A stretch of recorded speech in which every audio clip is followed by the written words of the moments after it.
아내가 세상을 떠난 지 이제 3년이 흘렀다. 빈집에서 혼자 먹는 저녁밥은 늘 짠맛이 부족했다. 아내가 있을 때는 몰랐던 일이다. 그녀는 항상 짜게 먹으면 몸에 안 좋다며 나를 타일렀는데 정작 혼자 남겨지고 보니 음식에서 간을 찾을 수 없었다. 혀끝에서 맴도는 것은 염분이 아니라 쓸쓸함이었다. 거실 소파에 앉아 저녁 뉴스를 보던 어느 목요일 밤 핸드폰이 울렸다. 아들 민수의 목소리였다. 아버지, 요즘 어떻게 지내세요? 그냥 그렇지. 저희가 이번에 좀 더 큰 집으로 이사하게 됐어요. 아버지 방도 하나 마련했고요. 나는 리모컨을 내려놓았다. 텔레비전 화면 속 아나운서의 입모양만 보였다. 소리는 멀어져 갔다. 같이 사시죠. 아버지, 그 말이 귓속에서 맴돌았다. 오래전부터 기다렸던 초대였다. 하지만 막상 들으니 가슴 한구석이 먹먹해졌다. 기쁨인지 서운함인지 구분이 되지 않았다. 생각해 보마. 네, 천천히 생각해 보세요. 전화를 끊고 나서도 한참을 그 자리에 앉아 있었다. 거실 한쪽 구석에 놓인 아내의 유골함이 어둠 속에서 희미하게 빛나고 있었다. 이틀 뒤 나는 아들에게 전화를 걸었다. 민수야. 네. 아버지, 같이 살자. 새로운 생활에 적응하며 작은 징후들 발견. 이사 첫날 며느리 유진이는 내 짐을 정리해 주었다. 아버님 방이에요. 햇볕도 잘 들고 화장실도 가까워요. 방 창문으로는 작은 놀이터가 보였다. 그네와 미끄럼틀, 모래사장, 아이들의 웃음소리가 희미하게 들려왔다. 나쁘지 않은 전망이었다. 고맙다. 유진아. 별 말씀을요. 가족인데요. 그 말에 가슴이 따뜻해졌다. 오랜만에 느끼는 소속감이었다. 5살 손녀 서연이는 처음에 낯을 가렸다. 내가 거실에 나오면 엄마 치마 뒤로 숨어버리곤 했다. 하지만 일주일쯤 지나자 조금씩 마음을 열었다. 할아버지. 응, 할아버지는 왜 여기 왔어요? 서연이랑 같이 살려고. 계속? 응, 계속. 서연이는 고개를 끄덕이며 자신의 방으로 돌아갔다. 그 뒷모습이 아내를 닮았다는 생각이 들었다. 같은 걸음걸이, 같은 어깨선, 새로운 생활은 생각보다 평화로웠다. 아침에 일찍 일어나 간단한 체조를 하고 아들 가족이 일어나기 전에 밥을 지었다. 유진이는 아버님이 해주시는 밥이 더 맛있다며 고마워했고 민수는 역시 아버지 손맛이라며 웃었다. 하지만 며칠이 지나면서 작은 변화들을 감지하기 시작했다. 첫 번째는 소리였다. 새벽 3시쯤 거실에서 작은 소음이 들려왔다. 처음에는 냉장고 소리려니 했다. 하지만 며칠 연속 같은 시간에 들리는 것이 이상했다. 발걸음 같기도 하고 무언가를 끄는 소리 같기도 했다. 어느 날 밤 참다 못해 방문을 살짝 열어보았다. 거실은 어둠에 잠겨 있었고 소파 위에 누군가의 실루엣이 보였다. 민수였다. 그는 노트북을 무릎에 올리고 무언가를 열심히 타이핑하고 있었다. 업무 때문이겠거니 생각하며 다시 침대로 돌아갔다. 하지만 아침에 민수의 표정은 유난히 피곤해 보였다. 두 번째는 유진이의 행동이었다. 평소 밝고 수다스러웠던 며느리가 점점 말수가 줄어들었다. 특히 민수가 집에 있을 때는 더욱 조용해졌다. 설거지를 하다가도 빨래를 널다가도 자주 멈춰서서 어딘가를 응시하곤 했다. 유진아, 괜찮냐? 네. 네, 괜찮아요. 하지만 그녀의 눈빛은 괜찮지 않았다. 무언가를 감추고 있다는 느낌이 강했다. 세 번째는 서연이었다. 처음엔 단순히 낯가림이라고 생각했다. 하지만 시간이 지날수록 아이의 행동이 더욱 위축되어 갔다. 예전에는 집 안을 뛰어다니며 장난감을 가지고 놀았는데 이제는 자신의 방에서만 조용히 인형놀이를 했다. 서연아, 할아버지랑 같이 놀까? 안 돼요. 왜? 아빠가 조용히 하라고 했어요. 그 말에 가슴이 덜컥했다.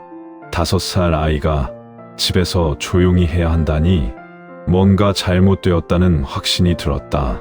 손녀의 인형놀이에서 발견한 수상한 패턴. 어느 화요일 오후 민수와 유진이가 모두 외출한 사이 나는 서연이와 단둘이 집을 지키게 되었다. 할아버지, 저 인형놀이 할래요. 그래. 할아버지도 같이 할까? 안 돼요. 할아버지는 보기만 해요. 서연이는 자신의 방에서 인형들을 꺼내왔다. 엄마 인형, 아빠 인형, 그리고 작은 아기 인형.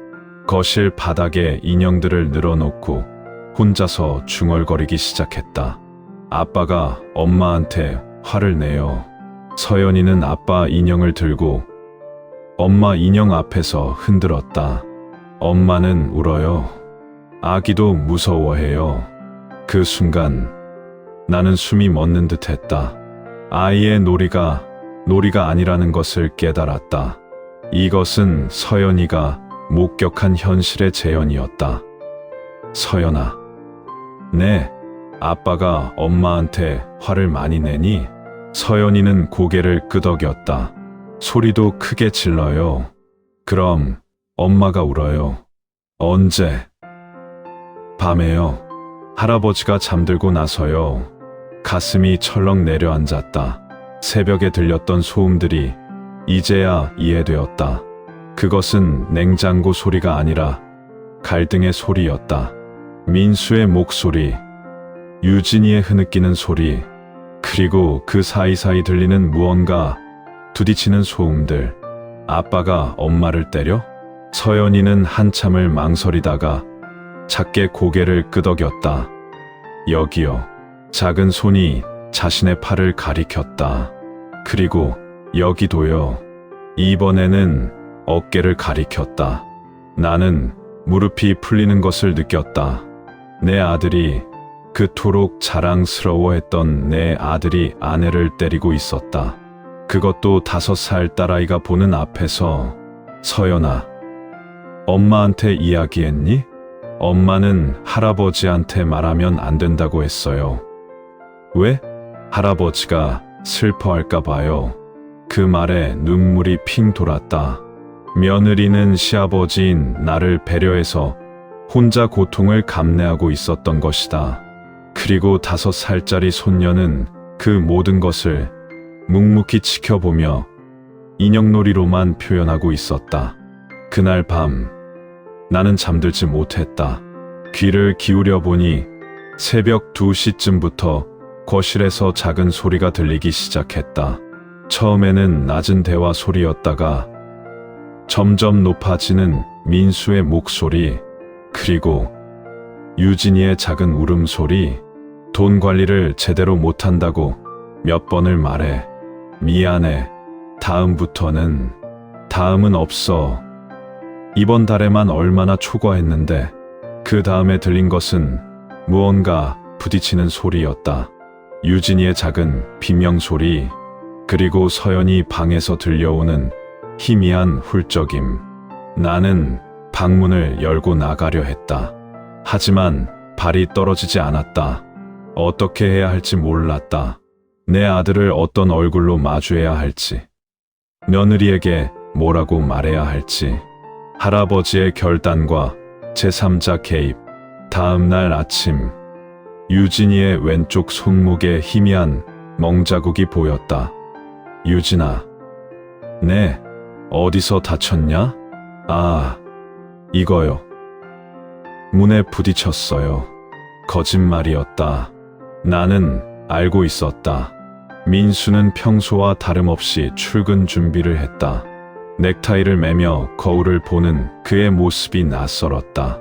언제부터 내 아들이 이런 사람이 되었을까? 아버지, 오늘은 좀 늦을 것 같아요. 그래, 저녁도 집에서 안 먹을 수도 있고요. 알겠다. 문이 닫히는 소리와 함께 집 안에 정적이 흘렀다. 유진이는 여전히 부엌에서 설거지를 하고 있었고, 서연이는 자신의 방에서 또다시 인형놀이를 하고 있었다. 나는 결심했다. 오후에 유진이가 서연이를 어린이집에 데려간 사이 나는 오랜 친구인 박 형사에게 전화를 걸었다. 그는 20년 넘게 경찰서에서 근무해온 동네 어른이었다. 형사님, 김 선생님, 오랜만이네요. 상의할 게 있어서 전화드렸어요. 잠깐의 침묵 뒤 나는 지난 몇 주간 목격한 모든 것들을 털어놓았다. 새벽의 소음들, 며느리의 변화, 손녀의 인형놀이, 그리고 어젯밤 직접 들은 폭력의 소리까지. 선생님, 이런 경우에는 직접 신고하는 게 좋습니다. 하지만 제 아들이에요. 그래서 더 빨리 도움을 줘야죠. 며느리 분과 손녀를 위해서라도. 박 형사의 말이 옳았다. 가족이라는 이름으로 폭력을 묵인해서는 안 되었다. 어떻게 하면 될까요? 제가 직접 가겠습니다. 오늘 오후에.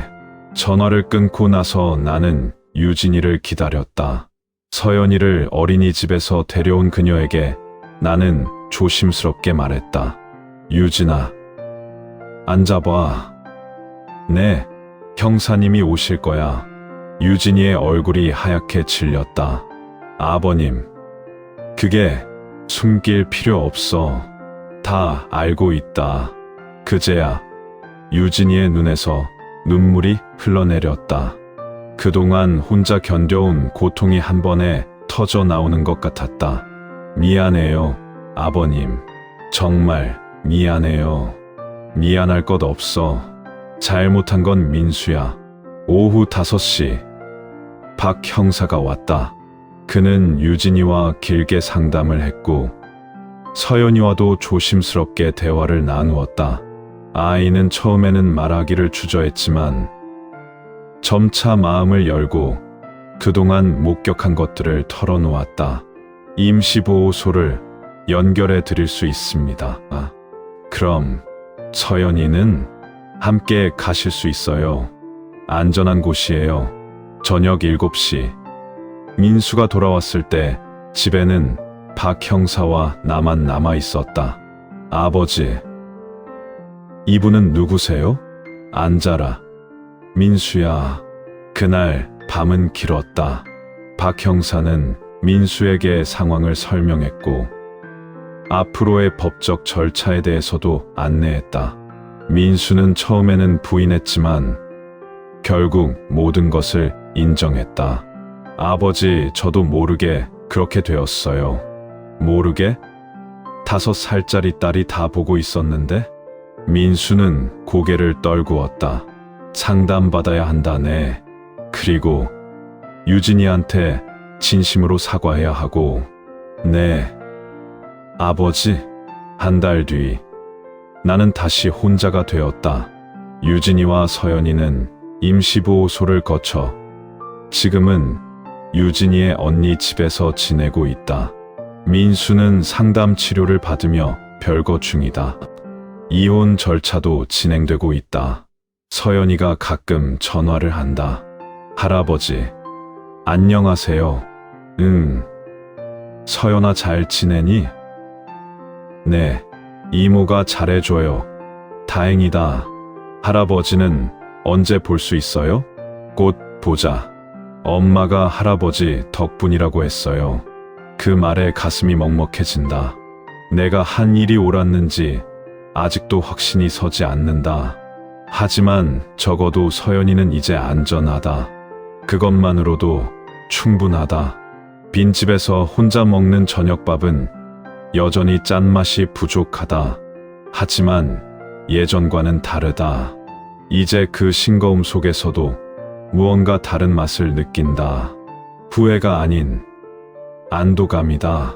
거실 한쪽에 놓인 아내의 유골함 앞에 앉아 나는 조용히 말한다. 여보, 내가 잘한 걸까? 대답은 없지만 마음 한구석이 따뜻해진다. 아내라면 분명 같은 선택을 했을 것이다. 가족이라는 이름으로 폭력을 묵인하지는 않았을 것이다. 창밖 놀이터에서 아이들의 웃음소리가 들려온다. 언젠가 서연이도 저렇게 자유롭게 웃을 수 있기를. 그 희망을 안고 나는 오늘도 하루를 마무리한다. 혼자지만 외롭지 않다. 옳은 일을 했다는 확신이 있기 때문이다.